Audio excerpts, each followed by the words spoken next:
but it goes beyond your imagination. Here's a story you have never heard before.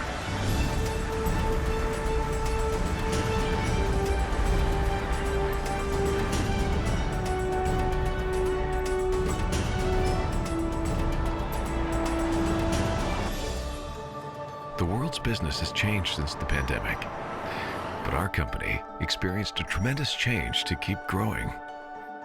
We are more than just a construction company.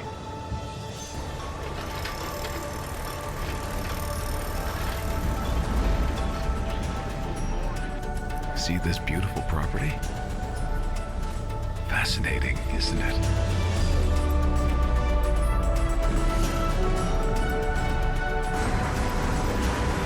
We provide hospitality for each of our customers. We manufacture and manage our projects passionately that could improve connectivity, efficiency, and ease of access for citizens' lives. And that's not all. We do much more. Dari Banda Aceh ke Sigli itu sudah 86%, ini cepat sekali. Sehingga konstruksinya bisa mengikuti dengan cepat.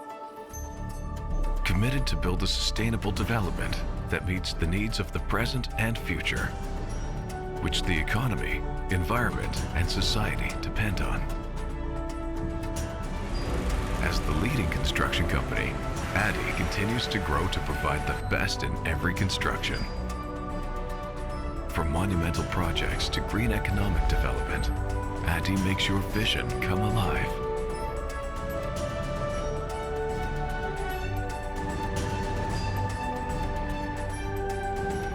So, what do you think of ADI now?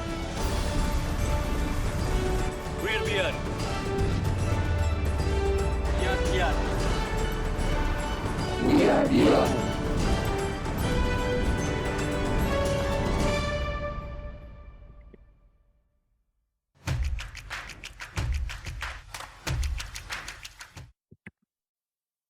Assalamualaikum warahmatullahi wabarakatuh. Selamat siang Bapak dan Ibu semua. Terima kasih kami ucapkan atas kehadiran Bapak dan Ibu dalam acara Public Expos Live 2022 dalam rangka 45 tahun diaktifkannya kembali Pasar Modal Indonesia pada sesi Public Expos oleh PT Adikarya Persero Tbk. Sebagai informasi, PT Adikarya Persero Tbk telah tercatat di Bursa Efek Indonesia pada tanggal 18 Maret 2004 dengan kode perdagangan ADI yang bergerak di bidang jasa konstruksi sehingga perseroan masuk ke dalam sektor infrastruktur.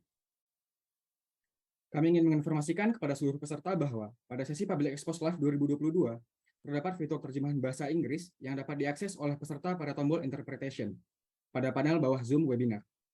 Silakan klik tombol interpretasi, kemudian pilih saluran audio English atau Indonesian, klik Mute Original Audio untuk menyembunyikan suara pembicara dan hanya mengaktifkan suara juru bahasa. We would like to inform all of participants that in the Public Expos Live 2022 session, there is an English translation feature, which participants can access on the interpretation button on the bottom panel of Zoom webinar. Please click the interpretation button, then select the English or Indonesian language audio channel, click Mute Original Audio to hide the speaker voice and only activate the interpreter's voice. Hadirin yang kami hormati, saat ini telah hadir di hadapan Bapak dan Ibu, Manajemen Perseroan, Bapak Entus Asnawi Mukson, selaku Direktur Utama. Selamat siang, Pak. Selamat siang, Pak. Bapak AAG Agung Darmawan, selaku Direktur Keuangan dan Manajemen Risiko. Selamat siang, Pak. Selamat siang. Bapak Asuko Widikdo, selaku Direktur Operasi 1. Selamat siang, Bapak. Selamat siang. Bapak Kunjung Setia Barata, selaku Direktur Operasi 2. Selamat siang, Pak. Selamat siang. Ibu Vera Kirana, selaku Direktur IHSE dan Pengembangan Bisnis. Selamat siang, Ibu. Selamat siang, Pak. Dan Bapak Agus Karyanto, selaku Direktur Human Capital dan Sistem. Selamat siang, Pak. Selamat siang. Acara ini akan dimoderatori oleh saya, Fitra Firma Kurniawan dari PT Bursa Efek Indonesia, yang akan memandu acara pada siang hari ini. Jika ada pertanyaan, kami persilahkan Bapak dan Ibu untuk disampaikan melalui fitur Q&A atau kolom pertanyaan pada Zoom, yang selanjutnya akan kami bacakan pada saat sesi tanya jawab nanti. Kami juga ingin menginformasikan kepada seluruh peserta bahwa pada akhir acara nanti akan ada pengundian hadiah door prize sebesar masing-masing Rp200.000 dan tambahan dari Adi sebesar Rp800.000, sehingga total door prize untuk masing-masing 3 orang pemenang adalah sebesar Rp1 juta. Bila ingin berpartisipasi, Bapak dan Ibu cukup mengisi kuesioner pada link yang akan kami sediakan. Link untuk kuesioner dapat Bapak dan Ibu temukan pada running text yang akan tayang di layar Bapak dan Ibu semuanya. Baik, untuk memulai presentasi, saya persilahkan kepada Bapak atau Ibu Direksi untuk memberikan paparan. Kepada Bapak atau Ibu Direksi, kami persilahkan. Terima kasih Pak Fitra. Assalamualaikum warahmatullahi wabarakatuh. Selamat siang, salam sejahtera untuk kita semuanya. Om Swastiastu, Namo Buddhaya, dan salam kebajikan. Yang kami hormati para pemegang saham dan Bapak Ibu para investor yang hadir pada kesempatan ini, terima kasih atas kehadirannya dan atas ketertarikannya dan juga atas perkenannya untuk berinvestasi pada saham Adikarya. Selanjutnya, pertama kami ingin mengucapkan terima kasih kepada IDX BI yang telah memberikan kesempatan kepada kami untuk melakukan public expose pada kesempatan ini. Dan sebagai perusahaan publik memang punya kewajiban setiap tahun paling tidak sekali untuk menyelenggarakan public expose.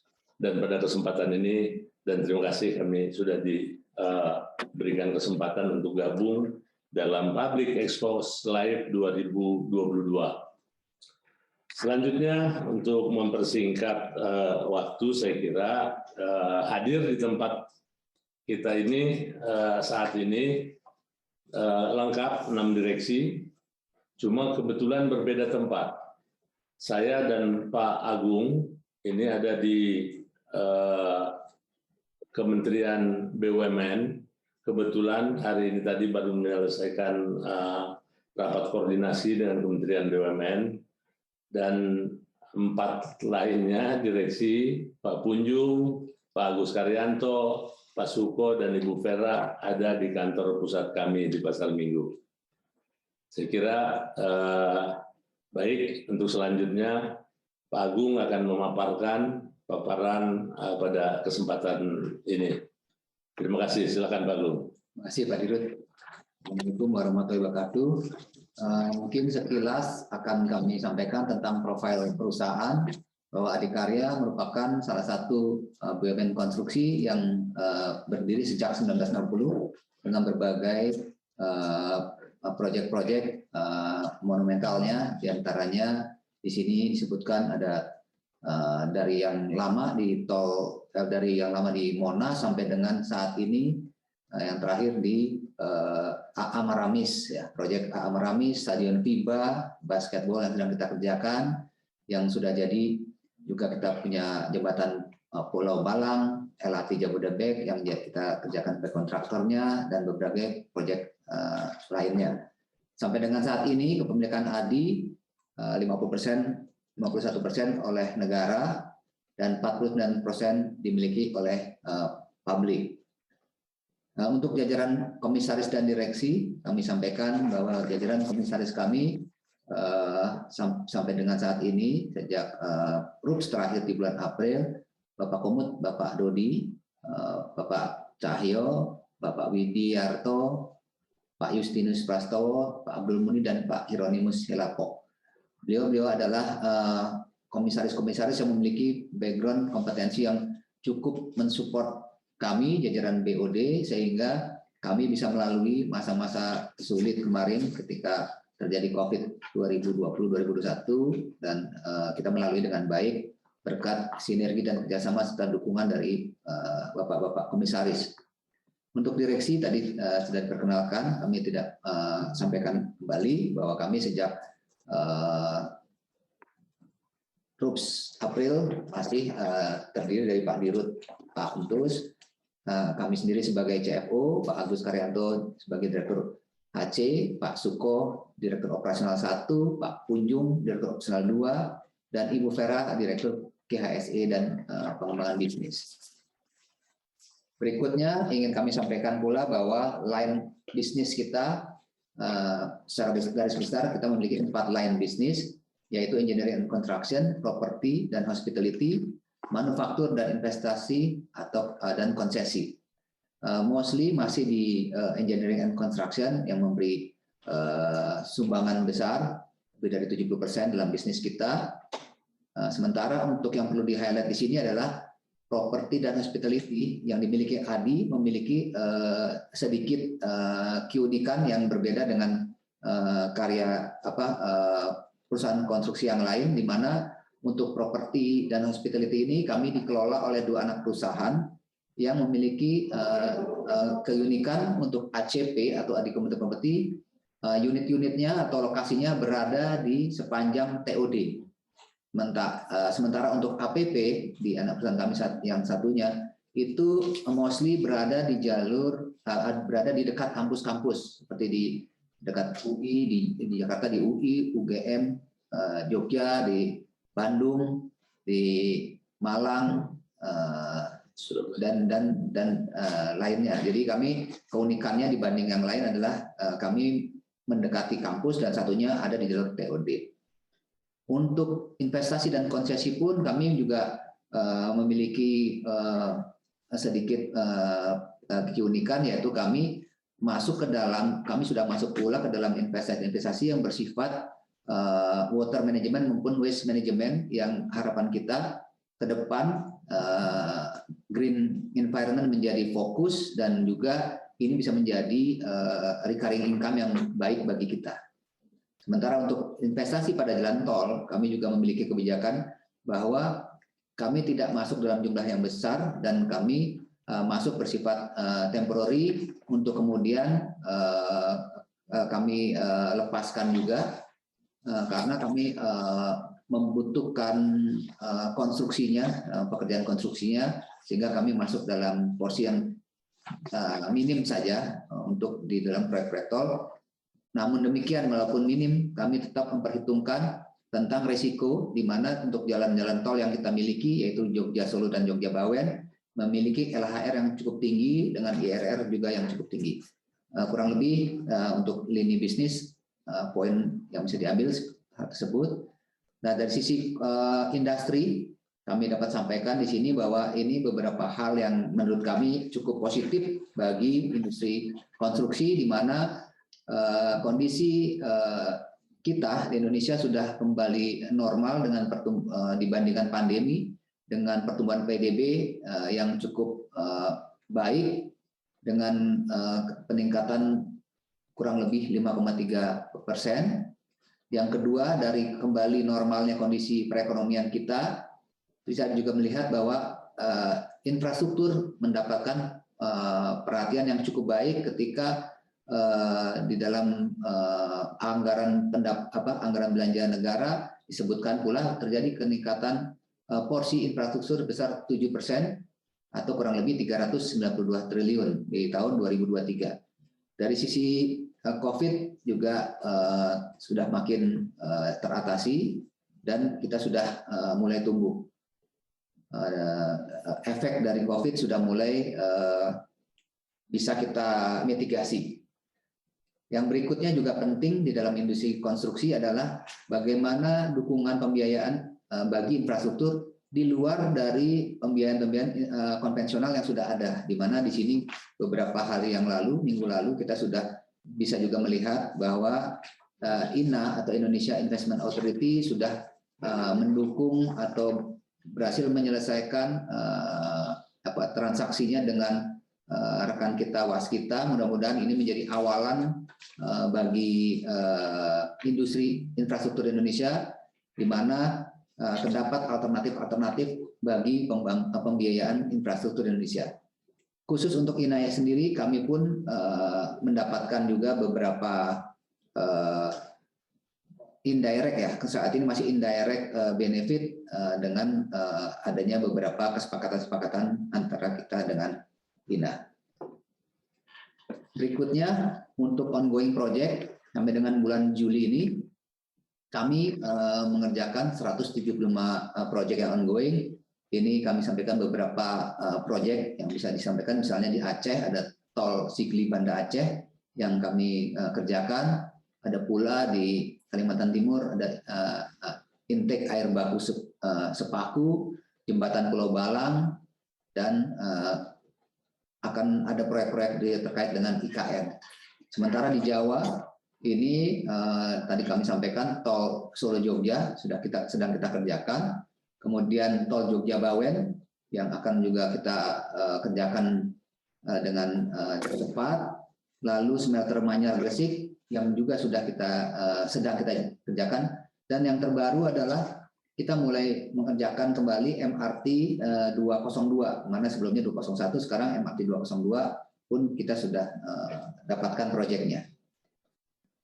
Sampai dengan bulan Juli, kontrak baru, mungkin berikutnya adalah kontrak baru, yang kita dapatkan adalah sebesar 15,9 triliun, di mana masih didominasi oleh kontrak dari engineering dan konstruksi, sementara properti sekitar 5% dan yang lainnya sekitar 8%.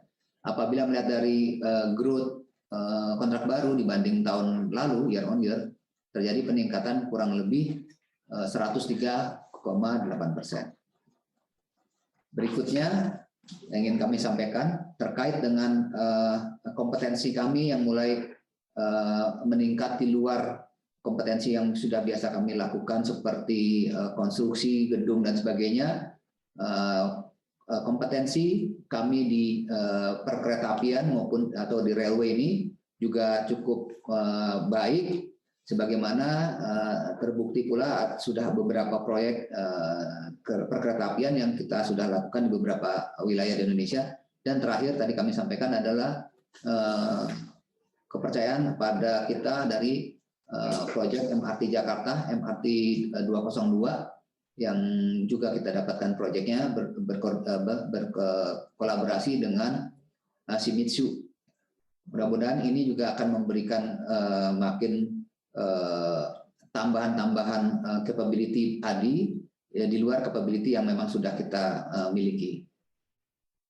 Berikutnya sedikit kami highlight bagaimana properti yang dimiliki ADI, tadi sempat kami bahas sekilas, berbeda dengan properti-properti pada umumnya. Kami untuk yang ACP atau Adi Community Property yang di sebelah kiri ini, kita memiliki 12 proyek yang berada di sepanjang jalur LRT, yaitu dari Bekasi Timur, Cibubur untuk fase 1 ini sampai ke Duku Atas.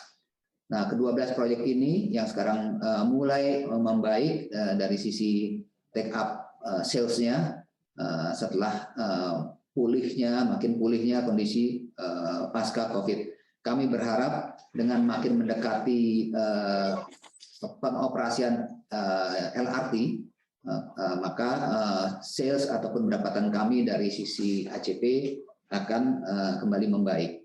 Demikian pula dengan apartemen-apartemen kita di Adi Persada Property yang kami sampaikan tadi dekat kampus.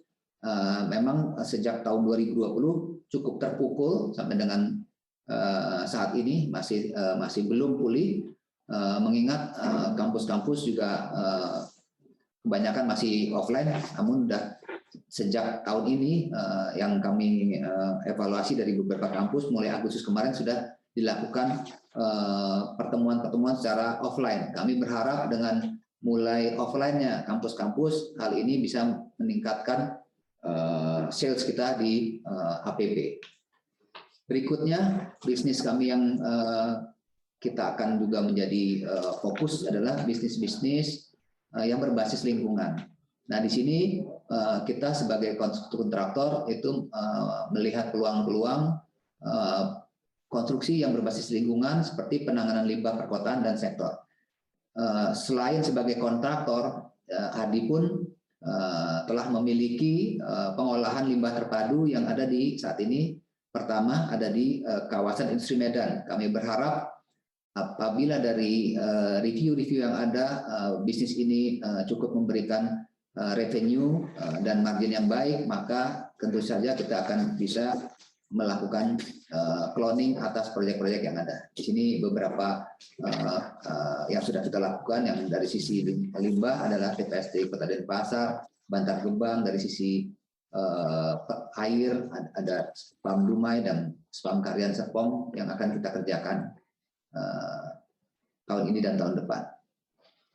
Berikutnya ingin kami highlight juga adalah bagaimana kami sampai dengan saat ini sejak bahkan di saat COVID bisa memenuhi semua kewajiban-kewajiban pendanaan maupun kewajiban jatuh tempo yang terjadi. Pada saat kami melakukan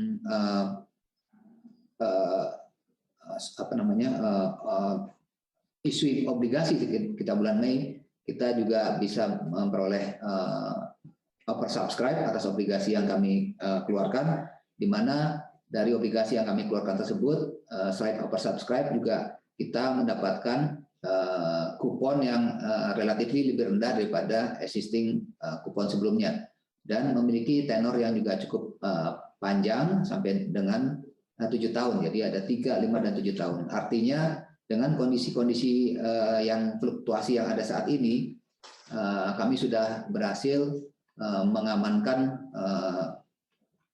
kupon ataupun cost of fund kita untuk jangka yang relatif cukup baik. Ini terkait dengan yang disampaikan di tengah ini, reprofiling hutang. Ini maksudnya reprofiling dari yang tadi jangka pendek di obligasi sudah bisa kita panjangkan menjadi 5 dan 7 tahun, 3, 5, dan 7 tahun. Nah, sebagai indikatornya, dari sisi rating, kita bisa menjaga rating kita tetap pada kondisi rating A- dari 2019 sampai dengan saat ini, meskipun untuk outlook pada tahun 2020 sempat terkoreksi menjadi negatif outlook, namun kembali stable di tahun 2021 dan 2022. Beberapa hal yang sudah kita lakukan dan akan kita kembali perkuat maupun kita fokuskan kembali dan review adalah bagaimana korporasi dalam hal ini adikarnya melihat 3 poin penting yang harus dilakukan dalam strategi perusahaan, yaitu melihat kapabilitas internal yang harus terus ditingkatkan, baik dari sisi resiko, manajemen risiko, operasional, maupun yang terpenting juga adalah di sisi bisnis properti. Nah, banyak terobosan-terobosan yang dilakukan dari sisi operasional maupun dari sisi pemasaran properti. Mungkin nanti kita bisa elaborasi lebih lanjut. Sementara untuk peluang bisnis, sempat kami sampaikan tadi, kita meskipun kita ada beberapa investasi yang kita masuk, namun kita lakukan secara selektif dan prudent dengan parameter-parameter yang cukup ketat. Tadi salah satunya kami sampaikan adalah masalah LHR maupun IRR. Juga untuk peluang bisnis kami melihat ke depan akan banyak peluang-peluang di bisnis green and sustainable business. Oleh karena itu kompetensi kami dan bisnis-bisnis ke arah ini akan menjadi fokus adikarya ke depan. Strategi keuangan, dari sisi keuangan, sebagaimana kita ketahui kondisi ADI adalah perusahaan BUMN karya saat ini yang paling kecil kondisi modal ataupun kapitalnya. Oleh karena itu upaya-upaya untuk meningkatkan modal dengan PMN dan berbagai corporate action lainnya terus kita lakukan, dan alhamdulillah puji syukur tahun ini kita akan disupport dengan PMN sebesar 1,976 yang akan dibarengi tentu saja dengan red issue. Kami berharap dengan adanya penguatan modal melalui PMN dan red issue ini, maka handicap ADI dari sisi equity akan bisa teratasi. Selain itu juga kami menyadari cash flow operasional adalah menjadi penting.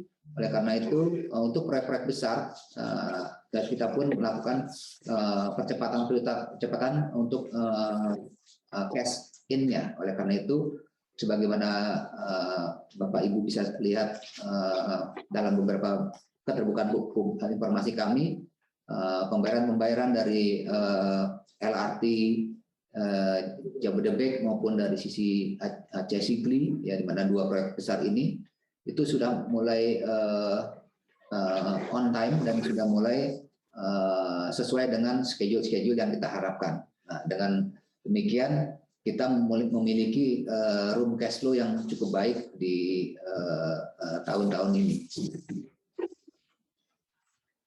Berikutnya sedikit tentang kondisi keuangan, bahwa meskipun arahnya saat ini kami dibandingkan tahun sebelumnya sudah mulai membaik, namun demikian angka-angka memang belum bisa kembali kepada posisi sebelum COVID. Namun demikian dengan kerja keras dan optimisme yang serta dukungan dari Bapak Ibu sekalian serta dari stakeholder yang lain termasuk dari Kementerian BUMN dan PUPR, kami berharap kami bisa segera pulih untuk kembali kepada angka-angka sebelum COVID. Di sini dari sisi pendapatan meskipun terjadi peningkatan 42% dibanding tahun yang lalu, laba kotor juga ada sedikit peningkatan dibandingkan tahun lalu. Ekuitas kita juga saat ini sudah mulai meningkat daripada tahun lalu. Rasio time interest earn juga sudah lebih baik daripada tahun lalu. DER juga sudah mulai sedikitlah membaik ini DER-nya. Dan laba bersih meskipun secara year on year meningkat 22%, namun memang angkanya masih jauh daripada angka bottom line sebelum COVID. Kami berharap kondisi-kondisi ini akan makin membaik sejalan dengan rencana corporate action yang akan kita lakukan. Sebagai penutup, kami sampaikan di sini beberapa hal yang kami rasa perlu kita highlight sebagai bagian dari keterbukaan ini, yaitu kesuksesan penerbitan obligasi 2022 ini yang kemarin kita sampaikan oversubscribe itu menjadi indikator bagi kita bagaimana trust yang diberikan oleh stakeholder kepada kami masih ada, dan dengan itu kami manfaatkan dengan melakukan profiling jangka pendek kita yang makin jadi jangka panjang dari sisi leverage-nya. Juga tadi disampaikan bahwa dari sisi kontrak kita signifikan meningkat dibandingkan tahun-tahun sebelumnya, dan kami harapkan dengan adanya stimulasi dari pemerintah dengan peningkatan anggaran untuk infrastruktur ini juga menjadi stimulus yang baik bagi Adhikarya. Kemudian dengan makin mendekatnya penyelesaian proyek LRT Jabodebek dan Tol Aceh Sigli yang merupakan dua proyek besar ADI saat ini tentu saja akan memberikan dampak cash in yang signifikan bagi kami di tahun 2022 dan 2023. Untuk bisnis juga kami akan mulai masuk ke bisnis lingkungan, dan kami berharap dengan penguatan ekuitas maupun kapital ADI dengan adanya corporate action, PMN dan right issue tentu saja akan memberikan dampak yang positif bagi kinerja keuangan ADI. Demikian kami sampaikan, kami kembalikan kepada Pak Dirut. Terima kasih. Wassalamualaikum warahmatullahi wabarakatuh. Baik, terima kasih Pak Agung atas paparannya yang komprehensif, dan kami tambahkan dalam 2 tahun terakhir ini memang strategi yang kami terapkan ini bagaimana kita bisa bertahan tetap tumbuh dengan positif sekalipun mungkin minim, tapi harapannya ke depan nanti dengan tadi beberapa indikator-indikator yang sudah menjadi lebih baik dibandingkan dengan 2 tahun yang lalu 2020-2021. Nah, ini ke depannya diharapkan ADI pun bisa berkinerja dengan baik. Pak Fitra, saya kira itu yang dapat kami paparkan. Kemudian kami kembalikan ke Pak Fitra, barangkali kalau ada yang perlu ditambahkan.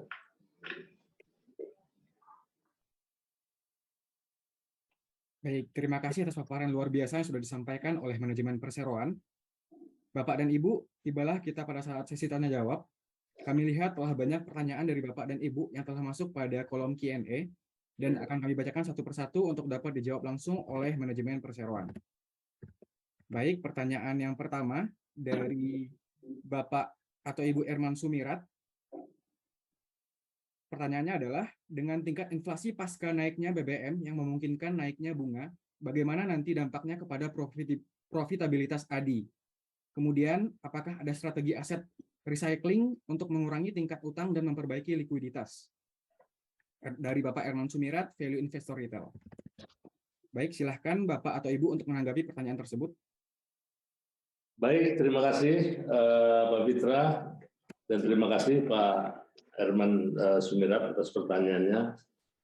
Inflasi pasca kenaikan di triwulan 1 ini memang mau tidak mau berdampak kepada kami, karena itu barangkali Bapak juga bisa melihat bahwa memang terjadi dampak dari itu pada kenaikan HPP. Jadi kalau di konstruksi ini kita ada dua pada umumnya proyek-proyek ini, proyek yang sifatnya jangka panjang atau proyek yang sifatnya tahunan atau single year dan multi years. Untuk yang proyek-proyek yang single years pada umumnya ini sudah kita secure dengan menambahkan risiko. Kemudian untuk yang proyek-proyek jangka panjang ini juga biasanya dilengkapi dengan pola perhitungan eskalasi. Tapi memang betul bahwa di triwulan 1 kemarin kejadiannya ini luar biasa karena eskalasi saja tidak cukup untuk menampung ini. Karena itu upaya-upaya yang kami lakukan adalah dengan cara mengajukan kepada para pemberi kerja untuk memberikan toleransi perubahan terhadap harga-harga atau ada klaim tambahan atas kenaikan harga yang melebihi dari batas-batas yang dianggap normal. Karena itu upaya ini sudah kami lakukan baik secara ADI secara perseroan sendiri, kemudian juga melalui asosiasi, dan asosiasi juga sudah membahas ke berbagai pihak yang berkepentingan. Itu untuk yang pertama. Kemudian untuk yang kedua, apakah ada strategi recycling aset untuk menambahkan likuiditas? Betul bahwa itu juga kami lakukan, bahkan tanah yang belum kita kembangkan, yang akan kita kembangkan pun bisa saja kalau misalnya ada peminatan dari pihak lain, baik dilakukan misalnya dengan jual beli maupun dengan pola-pola kerjasama untuk kita bisa memberikan kontribusi ke perusahaan. Ini dari saya, barangkali ada teman-teman direksi, ada yang mau menambahkan, mungkin Pak Agung cukup, silakan. Ya, mungkin sedikit Pak Dirut, kalau untuk aset recycling untuk atas investasi yang kita miliki sekarang memang belum, karena memang kita baru tahap pengerjaan di Jogja Solo, Jogja Bawen, kita masih dalam proses pengerjaan, belum bisa kita recycling sekarang. Itu Pak Dirut. Ya, baik. Mungkin ada tambahan dari teman-teman yang dari kantor pusat Adikarya, Pak Bunjung. Baik Pak, hanya menekankan saja bahwa tadi untuk dengan beberapa klien kita juga melakukan diskusi karena memang ini ada beberapa kejadian extraordinary yang sangat berbeda yang tidak bisa diprediksi oleh para pihak, dan juga saat ini kita sedang melakukan diskusi juga dengan pemerintah termasuk melalui asosiasi diantaranya Gapensi dan Asosiasi Kontraktor Indonesia supaya ada klausul-klausul tambahan sehingga bisa merecovery kenaikan harga yang di luar kewajaran setelah terjadi ini. Sedangkan untuk yang multi-years memang betul sekali yang disampaikan oleh Pak Dirut tadi, ada beberapa kontrak yang sudah kita miliki dan di sana sudah ada klaus khusus untuk hal ini yang berupa klaus price adjustment dan juga change in law, dan ini akan kita pakai sebagai dasar untuk merecovery atas kenaikan harga yang terjadi saat ini. Demikian Pak Dirut tambahan dari saya. Terima kasih. Baik, terima kasih Pak Punjung. Barangkali dari Pak Sukowidikdo ada tambahan? Cukup Pak Dirut. Cukup ya. Pak Agus Karyanto? Cukup Pak. Cukup, oke. Baik, Bu Vera barangkali. Cukup Pak Dirut. Ya, baik. Saya kembalikan ke Pak Fitra. Demikian Pak, kira-kira atas pertanyaan dari Pak Herman Sumirat. Terima kasih. Baik, terima kasih Bapak dan Ibu Direksi atas tanggapannya. Kita masuk ke pertanyaan selanjutnya. Dari Bapak atau Ibu Nurtian Riani. Berapa nilai kontrak baru ADI hingga saat ini per Agustus? Baik, silahkan Bapak atau Ibu Direksi untuk menanggapi pertanyaan tersebut. Baik, sampai seperti dipaparkan tadi, sampai dengan bulan Juli kita sudah 15,9. Untuk update terakhir, barangkali Pak Agus bisa nambahkan. Baik, makasih Pak Dirut. Untuk per Agustus, akhir Agustus, perolehan kontrak kita 16,3 triliun. Dan ini update Pak Dirut dan Bapak Ibu semua bahwa per hari Jumat kemarin ada tambahan kontrak baru 1,1 triliun. Sehingga per hari ini kita sudah mengumumkan kontrak 17,3 triliun. Terima kasih Pak Dirut. Baik, terima kasih. Demikian Pak Fitra, kami kembalikan. Baik, terima kasih Bapak dan Ibu Direksi atas tanggapannya. Kita masuk ke pertanyaan selanjutnya. Pertanyaan berikutnya dari Bapak atau Ibu Arya Imamuddin. Pertanyaannya adalah, bagaimana peluang ADI dalam pembangunan IKN? Apa yang sudah dipersiapkan dan yang akan dilakukan untuk menangkap peluang tersebut? Silahkan kepada Bapak dan Ibu Direksi untuk menanggapi pertanyaan tersebut. Baik, betul sekali. Sampai dengan minggu lalu itu sudah ada 19 tender yang dilakukan oleh PUPR untuk IKN, dan kita juga ikut. Sebagian sudah ada yang ada pengumumannya, dan kita sudah mendapatkan di sana beberapa pekerjaan, termasuk tadi yang diinformasikan oleh Pak Agus Karyanto 1,1, itu adalah bagian dari IKN. Ya, mungkin Pak Agus, kalau secara detail berapa proyek yang sudah kita dapatkan di proyek untuk proyek-proyek yang ada di sekitar IKN yang terakhir, Pak. Baik, makasih Pak Dirut. Tadi disampaikan Pak Dirut, kita sudah mengikuti 19 paket tender. Dari 19 itu kita mendapatkan 4 paket. Yang pertama itu adalah hunian pekerja, di mana di situ kita KSO dengan Wijaya Karya. Itu adalah modular untuk hunian pekerja, sistem modular, di mana yang punya saat ini di BUMN Karya itu baru Adikarya dan Wijaya Karya. Kemudian yang kedua adalah paket jembatan Pulau Balang, di sini juga KSO, nilainya tidak terlalu besar, porsi Adikarya sekitar 100-an miliar. Kemudian minggu kemarin itu tanda tangan, itu tol 3A, paket IKN segmen Karangjoang ke Karyango, porsi Adikarya 1,1 triliun. Jadi sementara ini kira-kira 1,5 triliun sudah kita dapatkan dari target sekitar 3 sampai 3,5 triliun untuk IKN tahun ini. Makasih Pak Dirut. Baik, terima kasih Pak Agus.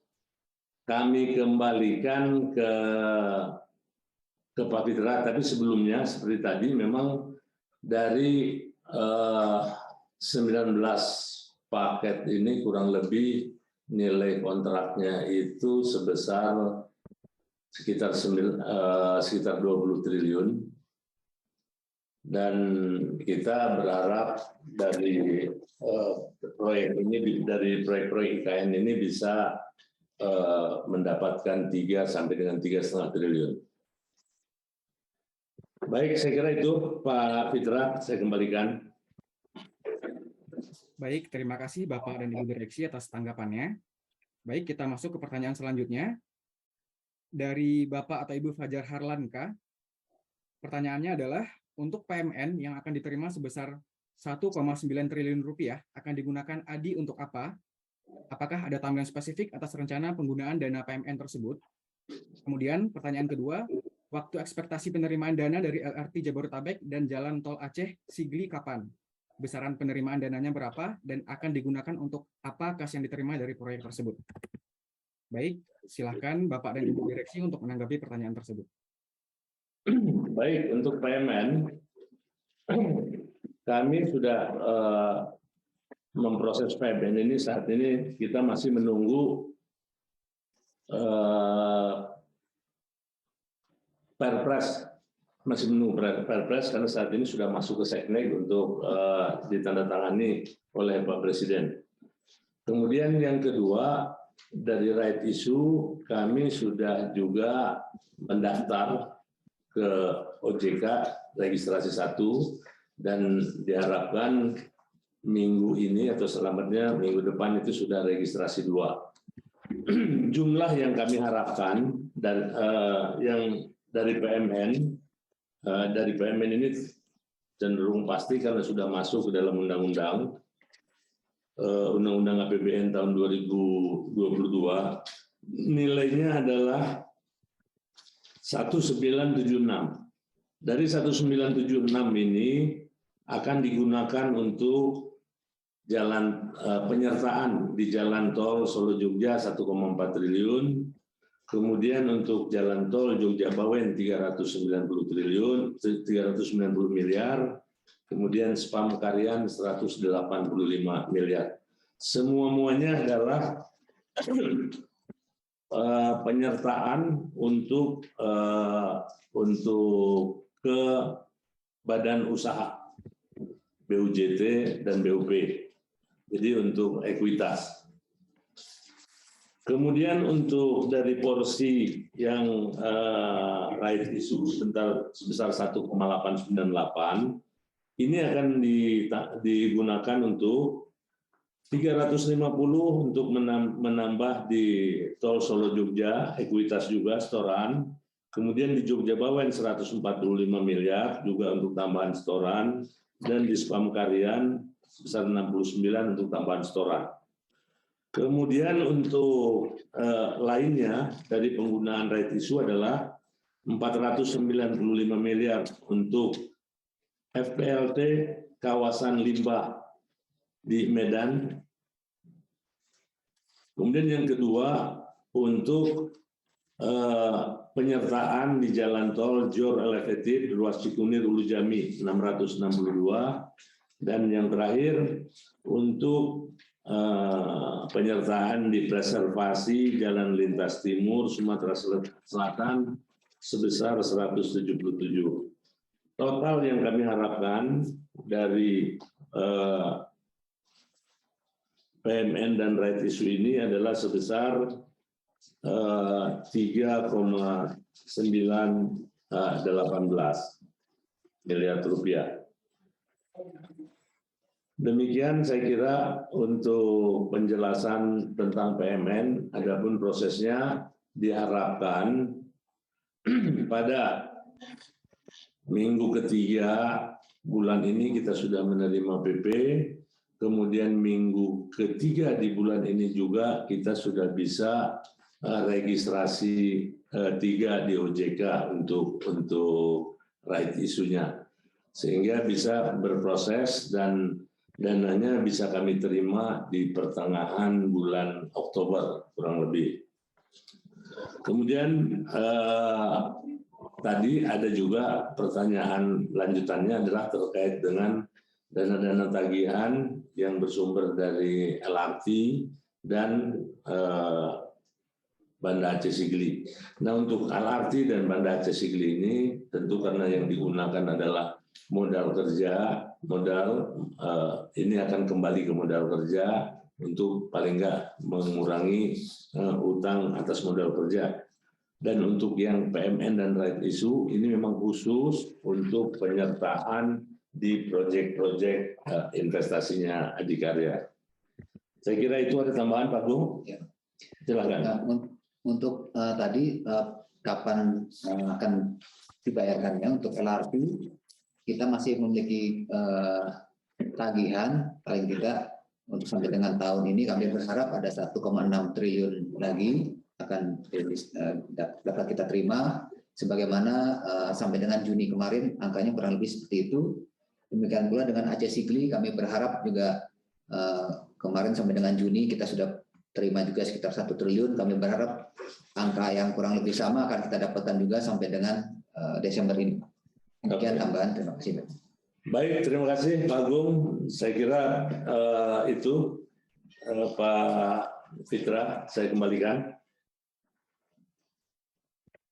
Baik, terima kasih atas tanggapannya Bapak dan Ibu dari manajemen perseroan. Bapak dan Ibu sekalian, demikianlah sesi tanya jawab Public Expose PT Adi Karya Persero Tbk. Dikarenakan adanya keterbatasan waktu, mohon maaf atas pertanyaan Bapak dan Ibu yang belum terjawab. Apabila terdapat pertanyaan lebih lanjut, silahkan Bapak dan Ibu dapat menghubungi Investor Relation atau unit terkait dari PT Adi Karya Persero Tbk melalui portal komunikasi yang dimiliki oleh perseroan.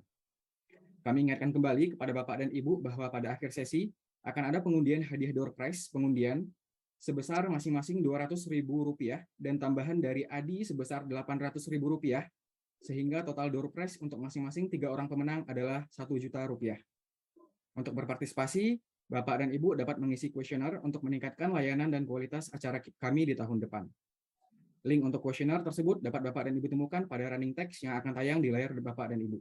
Terima kasih. Sebelum kami tutup, kami persilahkan kepada Bapak atau Ibu Direksi untuk memberikan closing statement yang ingin disampaikan kepada publik. Kepada Bapak atau Ibu Direksi, kami persilahkan.